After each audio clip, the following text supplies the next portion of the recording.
Hey there, welcome to Deeply Rooted. This is episode 112. Thank you for joining us. I'm Jeremiah Reiner, your host. We appreciate you guys tuning in wherever you're at and however you might be listening. We really appreciate the support for everything going on at the Deeply Rooted podcast. You know the routine. If you haven't done so already, make sure you head on over to our YouTube channel and on Apple Podcasts. Subscribe, leave us a review, preferably 5 stars, obviously. And we'd like a really good review at that. But make sure you head on over and do that. This will give us a good chance to find out what's going on out there and as far as our audience and getting a really good feedback as to what you guys might want to hear and what we might improve on as well. You can also find us on our website at deeplyrootedpodcast.com. We've got all of our blog posts and archived episodes on there. It's going to take you directly over to our YouTube link if you want to find a previous episode. They're all labeled, easy to find and easy to navigate. And we've got our upcoming ministry schedule located on there as well. And that leads me into our most important thing here as far as the introduction goes, Deeply Rooted Conference. Make sure, if you have not done so already, make sure you go ahead and register for the conference. Rates have went up now, so the early bird special is over with. It's $35 per person. Anybody can join. So this is not limited to ministers. We want to make sure that everybody knows that. If you're under the age of 18, it's free. You can get a t-shirt for an extra $10 there if you'd like to do that. If you want more information about that, you can email us here at drigw18@gmail.com. Again, that's drigw18@gmail.com. Great lineup of speakers. As a matter of fact, one of them is here with us today on the episode, and I'll introduce him in a moment. But we're really excited about all the content that we're going to be able to bring to you. Great time of worship and fellowship. There's going to be food there as well, so that you'll have a time of lunch. And don't forget, we're giving away already 3 free books, and there's going to be more giveaways as well, so you're not going to walk away empty-handed. There's just going to be a lot to offer on this day. Again, it's October 15th, Shepherd's Rock Bible Church, Kingsport, Tennessee. So make sure you register, bring plenty of people with you. Should be a great time in the Lord. Now, having said that, we're really excited about this conversation today. Good brother here. I'm actually meeting him for the first time, so this is going to be exciting. We're here recording. He's been nice enough to open up his home. So Deeply Rooted on the Move here. We are here with Pastor Dave Rossetti of Bass Chapel Missionary Baptist Church. That's in Sir Garnsville, Tennessee. He and his wife Tina live here in Kingsport, Tennessee. They're the proud parents of 3 children. They've actually got 1 granddaughter. Dave's a bivocational minister. He runs his own business, and he's been serving the congregation there at Bass Chapel now for 10 years. So Dave, I've done a lot of talking. Welcome aboard. Thank you very much. Thank you for having me. It's very kind of you for inviting me, or just coming into my home and just being so open and friendly with them. I'm just a joy. Really look forward to it. Sorry we couldn't do it a couple weeks ago. No, this is probably the best setting I've ever been in, by the way. Okay. So this is really nice. I appreciate you allowing us in here. Well, you can throw this at my wife. I mean, she's the decorator. I just put it together. So. All right. Well, when we see her, we're going to give her a big nod of approval because she's done a great job. But let me lead off with this. How'd you find yourself at Bass Chapel? Well, about 10 and a half years ago, my buddy of mine, I used to go to church, a local church in Churchill. Okay. And a buddy of mine pastored the church, and he said, Dave, you called to preach. He said, can I put you on a list for for preachers to go and preach that pastors aren't there or churches don't have pastors locally? I said, yes, that'd be fine. But I didn't think much about it, And then it was about 6-7 months later, I got a phone call from Bass Chapel, and they said, would you mind coming and preaching? I said, well, sure, that'd be fine. So I went once, and again, didn't think nothing about it. Preached the morning, preached the evening. About a month after that, month and a half, got another phone call. They said, can you come back again and preach morning and evening? I said, sure, that's no problem. I don't care, I said, I would love to. It'd be an honor to, and serving the Lord. That's what I'm called to do. Right. But it's always a little nervous, anytime you're serving the Lord. But then after that, about a 2-month period went by maybe, and I can still remember I was coming down Bays Mountain in my work truck that day, and phone call rung. And it was one of the deacons at Bass Chapel. He said, hey, we want to talk to you. And I knew right then, I said, oh no. Not oh no, but oh no. You knew what was coming. I knew what was coming. I just knew it. So I said, yeah, I'll meet with you and the other deacon. And I immediately got off the phone and called my wife. And I said, you're not going to believe this, Tina. And she said, well, you got to meet with him. And I said, this is not, I do not see myself in this position. I enjoyed what I was doing. I was I was teaching a Sunday school class. Sunday school class was growing, rapidly. There was probably in the class 40 people, so it started off when I went there probably about 18 or 19, so it grew pretty quick in a year. So I was kind of like, I'm pretty comfortable. This is the way I like it. I don't have to, it's no big deal. But anyway, met the deacons at McDonald's, Churchill, of all places, and they popped a question. And I said, well, give me some time. I said, give me some time. I can't give you an answer yet. I said, because this is, I'm not going to rush out because I don't know if this is your mistake or my mistake or, I don't know, so, but gave me about a week or so. I called back. I said, yes. I said, me and my wife have earnestly prayed about it. And they said, well, we'd love to have you preach a few more times. And then a few more times went to 16 more times before. That's the way they did things at that time down there. And then, eventually I was called in to be the pastor at Bass Chapel. Here, a little over 10 years later. Yeah. When did you start preaching? I got called, after I got saved, it was a few years after I got saved that I just knew. And that would have been what year? Probably, I got saved in 94. Okay. So probably about 96. There was a time when I just knew that that's what the Lord wanted me to do. And I remember telling my wife, we were coming down 11W, going to church that day, and I said, I think I'm being called to preach. And she said, what? And I said, yeah. But I didn't really pay much attention to it because, it's such a, it's one of those things where you don't want to be that guy. You don't want to be that guy that's making the emotional decision, because he wants to do it. I hated that, I hate seeing it. I wanted to make sure all the glory went to the Lord. And so I kind of put it in the back, and I was given a few opportunities here and there to preach, not many, for probably 10 years or so, and maybe a little bit more. And I was given many times opportunities to teach Sunday school class, which kind of helped me along now that I see now where I'm at today. So to not belittle Sunday school class, it was amazing. I learned one thing in teaching or preaching, are both the same, that you better know what you're talking about. Right. You better know what you're talking. Whether you're sitting in a Sunday school class or you're standing behind a pulpit, you better know what you're talking about, because easily they can pick up on it if you're unprepared, if you don't know what you're talking about, if you're just, we all see the guys chase the rabbits. So the Lord used those opportunities, and then, like I said, it was many years down the road before I actually got called to Bass Chapel. And it was a time of, I kind of look at it, not that I'm nowhere near Paul, but I remember reading about the life of Paul. He kind of the Lord put him in the background. He sat in isolation and teaching, and for a long time, Elijah sat for 3.5 years or 3 years or so before he was moved, and so that's obviously what the Lord done for me. And so then it was at Bass Chapel. Did I expect to be there 10 years? No. Do you remember the first message you ever preached? Do I remember the first message I ever preached? Yeah, it was pretty much along the line. Definitely, I can remember it vaguely. It was in 2 Timothy, because Paul and Timothy to me were I just enjoyed them at that point in my life, and still do. Timothy was such a young guy, and I was young preaching or young teaching, and I remember when I was in my 20s and the comments that would be made towards me in the back, and I would find out that really cut deep. And Paul looked and reminded Timothy that don't let them comments bother you. You just keep serving the Lord. It's all for His glory. It's not for you anyway. Who cares what they say about you? Yeah. So it was 2 Timothy 2:15, around there. Study to show thyself approved, a workman that needs not to be ashamed, one who rightly divides the word of God, and so it was not exactly that, but it was right in that area. Now, you mentioned you taught Sunday school. Have you held any other position before besides pastor? No, absolutely not. No, absolutely not. I was just taught Sunday school class. So teaching, preaching, probably definitely your gift. Yeah, absolutely. Yeah.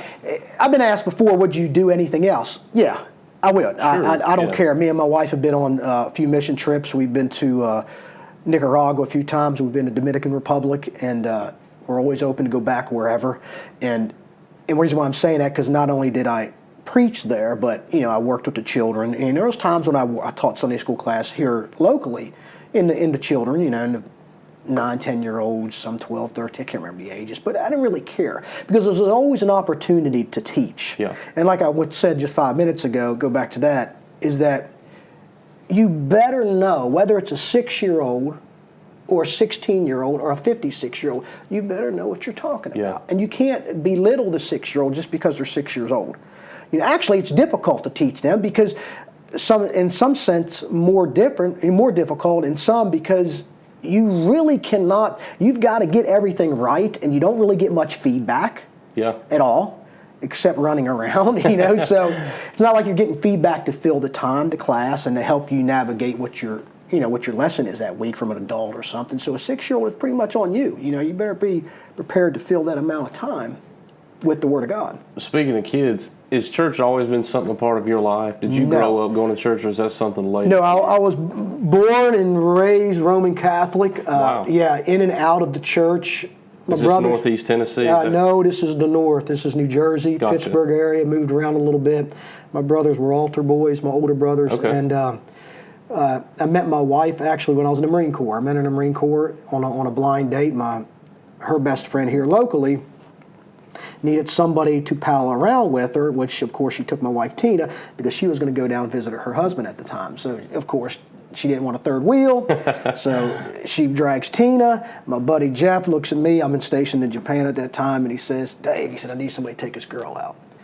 And how do I say this without... If you know anything about Marines, you don't know what to expect on the back end of this deal when you meet the girl, okay? Is this a joke? Is this going to be... Well, when I first laid eyes on her, I thought, man, did Jeff do me right? But anyway, I got out of the Marine Corps a couple weeks later. I was due to get out anyway. Come down here and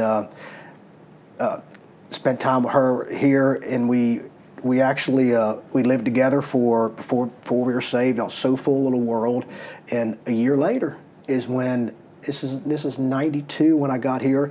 It would have been about a year or so later in 94 January. My wife got invited to a prophecy conference, and she come home that night. We were married at the time, and she said, "The greatest thing in the world just happened to me." And I said, "What is it?" And she said, "I just got saved," which took me completely back, because I thought, okay, I don't really understand.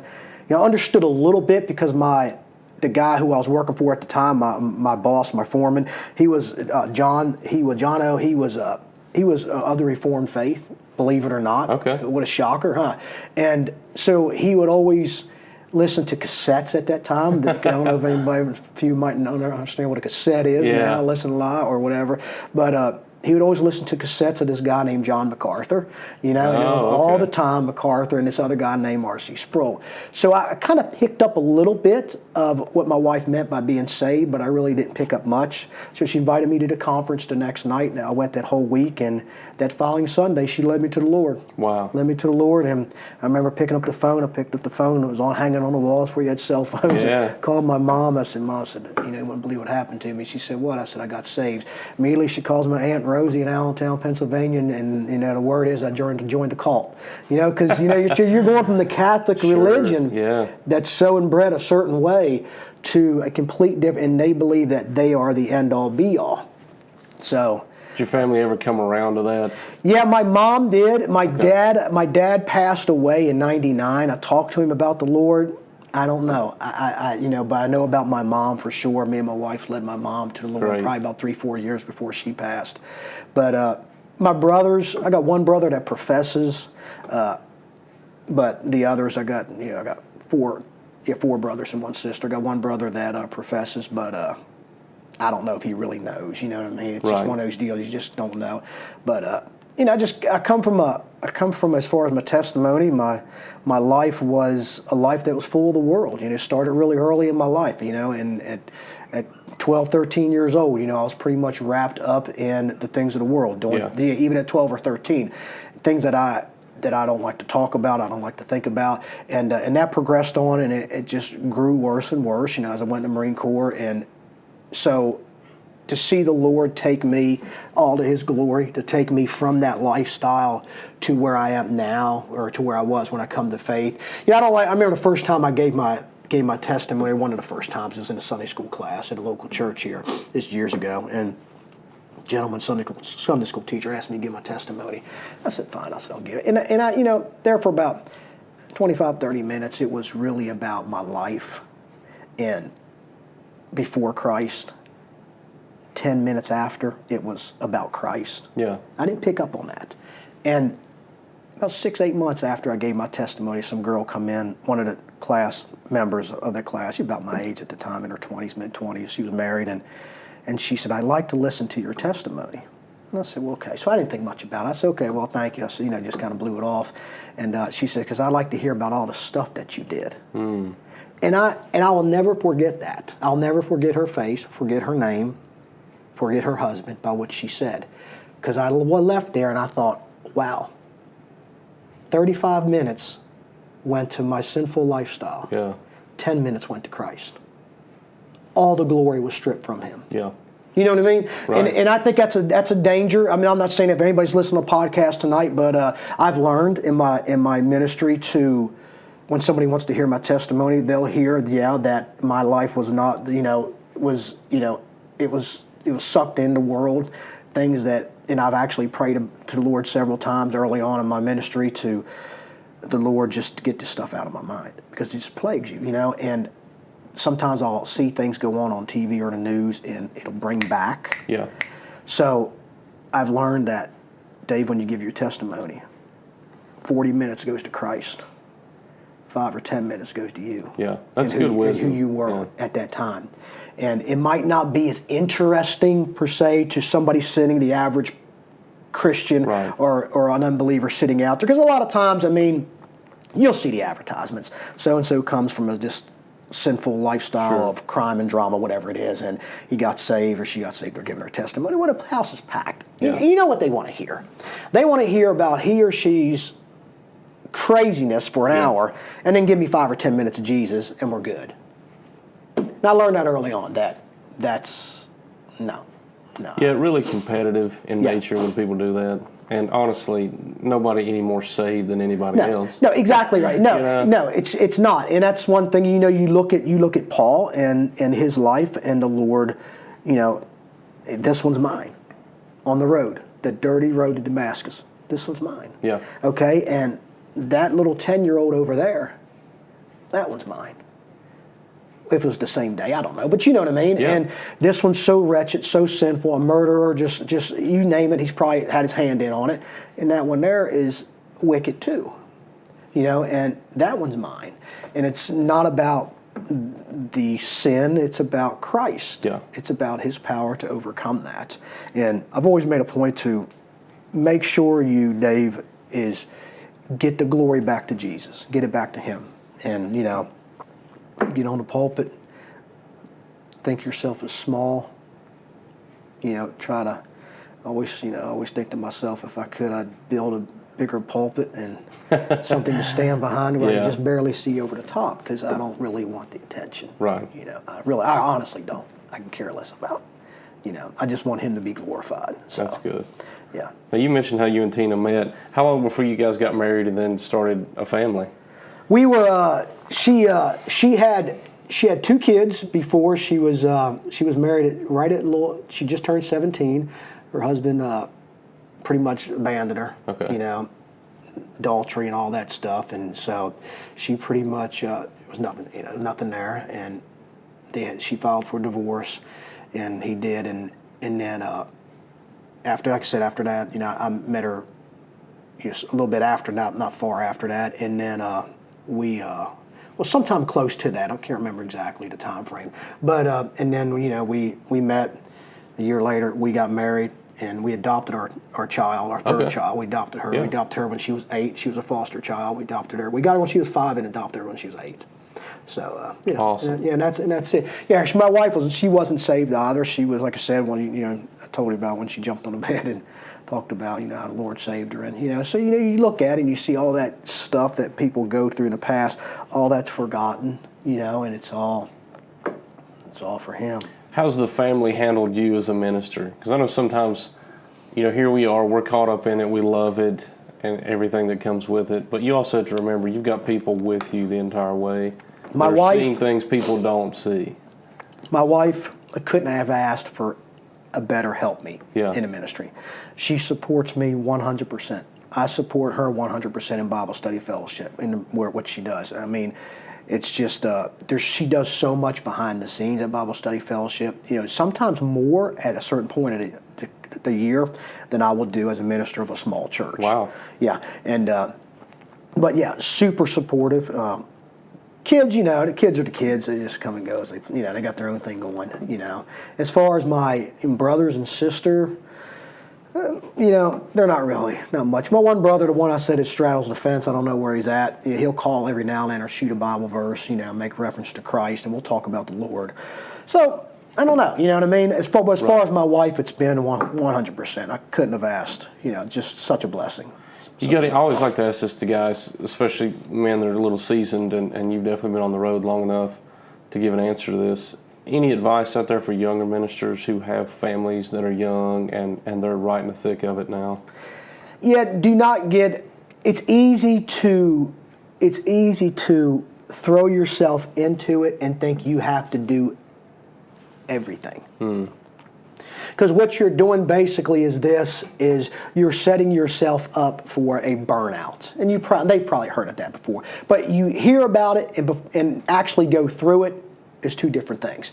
And so be careful, because utilize, hopefully, to the ministers, the young ministers that got a leadership around them, men around them that are able to lead, make them do their job. Yeah. Okay, because the tendency is for whether it's a deacon led or elder led, and that's a whole different subject, But the tendency is for the leaders, they just kick back, and the pastor does everything, And then he burns out in 3, 4, 5 years. He can't take it no more. He goes somewhere else and pretty much reinvents himself, and honeymoons for a year or two. So he's good with it. He's honeymooning for a year or two, and they just repeat this cycle. And before you know it, by the time the guy's 50, he's been at 6, 7 different churches. Yep. It's pretty much the pattern that you see. Way too common. Yeah, too common. And it usually stalls out when the kids hit about high school, because, the wife's like, oh, we don't want to move the kids. They're in high school. So they try to bust through them years and then after kids in high school, and there they go again, doing that honeymoon jumping around because, they didn't want to do it when the kids were in high school. But it's way too common, burnout. And I think that can be attributed, again, to not utilizing the men around you, letting them skate by. Yeah. Just pretty much be forward with them. Now it's hard to. And I guess it's easier for me because I'm bivocational. I don't feel like I'm trapped in the sense of this is, I don't have to, how do you say this? I don't have to, this isn't my full-time, in quotations, job. Gotcha. You know what I mean? Yeah. So I'm not being paid, the next check isn't coming in to pay the mortgage payment or blah, blah, blah, blah, from the church. Right. So I can see where some young ministers, that kind of get stuck. They kind of got that in the back of their mind. Do I ruffle the feathers? Do I make this leadership do something? They get mad at me. They throw me out the door with a month or two of pay, and now what do I do now? Right. So I've got a little bit of an advantage. I'm bivocational. I don't know what it would be like to be full-time, So, but I'm bivocational. I can't speak for full-time, but yeah, absolutely. Utilize your leadership. Utilize those guys. Now, bivocational, what line of work are you in? I'm in masonry work. I got a little masonry business. So, and I'm able, by owning the business, I'm able to come and go as I please. So it kind of opens up the church work. Right. If I got to, I don't got to see many people, but the church is so small. But at them times present themselves. A wedding presents itself, every now and then, or a funeral every now and then. Well, you got that. I got that flexibility. Right. There. So I pretty much just, call the show. So. I want to ask you this because, again, seasoned guys, I always enjoyed hearing some wisdom. What would you say to David Rossetti in the first week that he started ministering, if you could go back and talk to him? What would I say to him in the first week that I started ministering? Again, do not take everything on yourself, because I made that mistake. I look back now for 9 years. 9.5 years before Justin, really come on board. The Lord is a blessing to have Justin Bice and his family. But Justin's elder at your church. Yeah, he's the elder at church. We went from deacon-led to elder-led. That's been voted in a few months ago. Right. What a blessing, you know what I mean? So we got 2 elders now. And quick plug for him, he's Mr. Deeply Rooted Conference right now. Yeah, so Mr. Deeply Rooted, yes, plug him, absolutely. He's the one. Ahead, sorry. He's the one who, I still remember me and him talking about it, Next thing I know, man, he's taking this thing and he's like, we got the conference going, and they said, we got to get a date. And I said, well, let me know. And then next thing I know, there's a few times I'd ask him if he needed anything. You need me to help? But I could tell real quick, He had it. He spearheaded. Yeah, it, and he he's done a spearheaded. great job. Yeah, 100% of it. And I would tell David Rossetti to don't do everything. Like I said, for 9 years, 9.5 years, somewhere around there, give or take, taught Sunday school, preached Sunday morning, Sunday night, Wednesday night. Working full time. Working full time. Raising a family. Husband. Helping my wife's ministry. Huge load. Huge.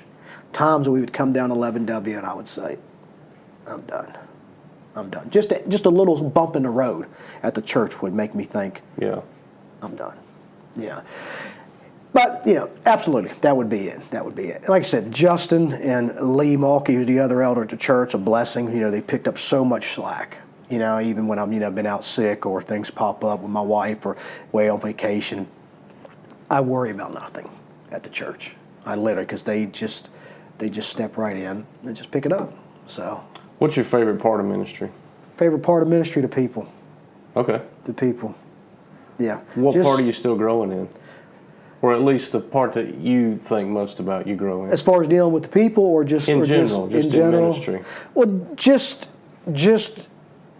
learning to truly serve, and I don't say this just because it's the cliche Christian answer maybe, but learning to serve the Lord just more and just stay focused on Him more, because it's so easy. It's so easy for me anyway to let things just take me away. You know what I mean? For that moment in time, or for that day, or for that week, and just fade away from, even as a pastor, fade away from Christ for a day or two. To kneel and pray, and it's just that quick prayer, because that's what you do. You pray, but just to fade in and fade out. And I'm learning that this is not about you. None of this is about you.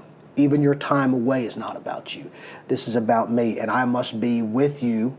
Of course He is, but I must be in your forefront, in your mind, whether you are with your wife at the beach, or you're at Dollywood or Florida or whatever, right. Disney World. I need to be priority number one, because you never know who He's going to bring in your path, to minister to. And something similar like that happened last night when I went to, I had a little doctor thing I had to take care of. But last night, the Lord put somebody in our path, me and my wife's path, unexpectedly. Come to find out, the guy was, he's from my hometown in New Jersey, older gentleman, served in the Marine Corps, had the same MOS billet that I had. Just really so much in common. And he was in a lot of pain last night. And me and my wife we were able to pray for him, and just, but to see the Lord answer that. That I expect to go there to that appointment or whatever, and to that visit with the doctor and see this happen. But that just goes to show you that, Dave, always be ready. It's not about you. It's about me. It's about me. It's about where I place you, who I place in front of you. It's about my glory. It's not about you. When I'm done with you, I'll take you home. I like MacArthur said one time, I'll never forget this analogy. He said, somebody asked him the question about ministry, and he said this, and I made a comment about MacArthur years ago. When I first that's come up, guys. My buddy John, he's always throwing these cassettes into John MacArthur, and then after a while, I was like, who is this guy? And he said, John MacArthur, and I was like, okay, John MacArthur, whoever. And then anyway, but he would. I could see myself just listening more and more to this guy. But anyway, John MacArthur made this statement one time. He said, they asked him about his ministry and service in the ministry when it's over, how will it happen, what do you see happening down the road? And he said, well, this is what it's like. He said, it's like my arm is in a 5-gallon bucket of water. He said, and my arm is pulled out in a 5-gallon bucket of water. My arm's in the water and you know it, but when it's pulled out, you never knew it even existed.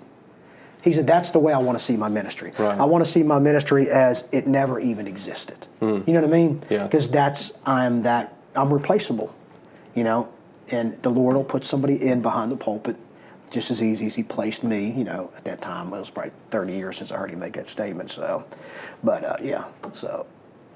What would you want people to say about your ministry when it's over? He loved the Lord.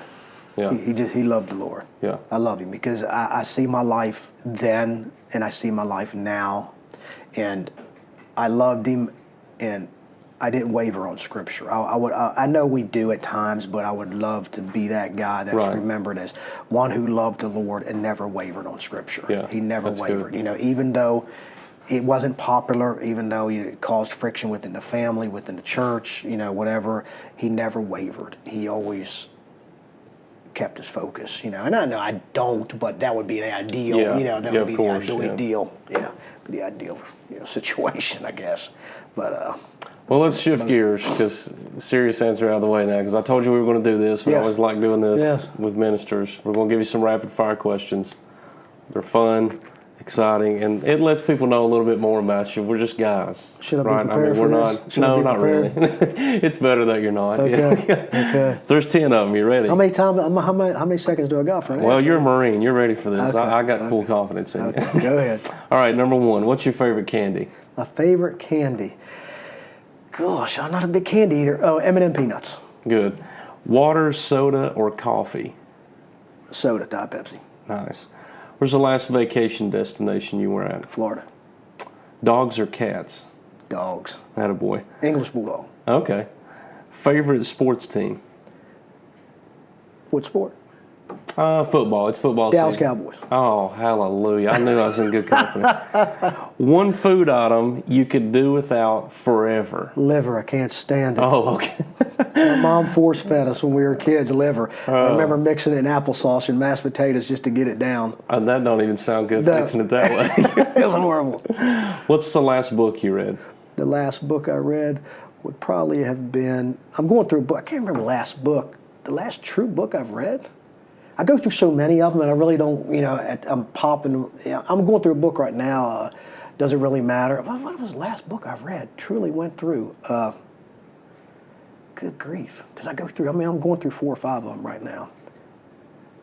I don't know the name of it. It's a book on dying. It's a book on death. It was a book on death. Yeah. Interesting. Matter of fact, it's in there. Yeah. Okay. That last one. Yep. Favorite preacher, living or dead? Favorite preacher, living or dead? Probably MacArthur. Okay. Yeah. Manuscript, outline, or no notes at all when you preach? Very little notes. Okay. Very little. So Very probably little not notes. even an outline necessarily. No. I don't. I'm not against it. Sure. I just think that I seen myself early on in my ministry. Okay, and I hate to continue on with this answer. No, you're good. The reason why, in case people say, "Why is he saying no notes?" Because for myself, I see myself becoming very attached to them. Yeah. Very attached. They, you know, I see ministers do that, become very attached. So I tried to discipline myself. Very little notes. Okay. Postcard notes. That's it. If you can't do it on postcard notes, a few postcards, you know, that's the way I look at it for myself. Yeah. For myself, you know. All right. Here's the hardest one. What name does your granddaughter call you? Poppy.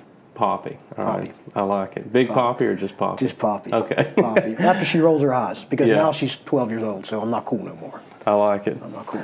Well, hey, tell us a little bit as we close out here about Bass Chapel, how people can get in touch with you guys, times of service, and just really fill us in on all things. Yeah, Bass absolutely. Chapel. Bass Chapel Missionary Baptist Church is down right off 11W. It's on North Zion Hill Road in Sirgoinsville.